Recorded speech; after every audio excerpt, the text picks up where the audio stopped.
In today's video, I am going to teach you how to do a moving repeater on scroll in Wix Studio. Start by opening your site in the Wix Studio editor. This is where you will set up the repeater and apply the scroll animation effect. Make sure you are inside the correct page or section where you want this movement to appear, because the placement of the repeater will affect how the animation feels as visitors scroll through your site. Once your site is open, go to the Add Elements panel by clicking the plus icon. From there, choose List, and then select Repeater. This will insert a repeater onto your page. A repeater is useful when you want to display repeating content blocks in a clean and consistent layout. It is commonly used for things like services, features, team sections, or image-based content. After adding it, position it where you want it to appear on the page so the scroll effect looks intentional and smooth. Next, click directly on the repeater to select it. With the repeater selected, move over to the Inspector panel and click the animation icon.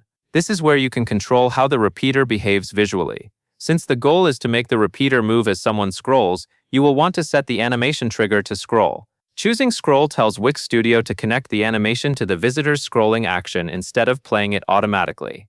After that, select the movement style you want to use. You can choose something like move in, fade in, or parallax, depending on the effect you want.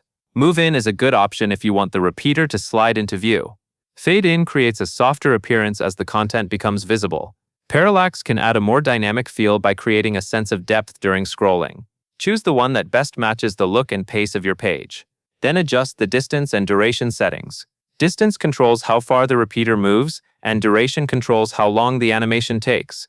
Use smaller values if you want the effect to feel subtle and polished.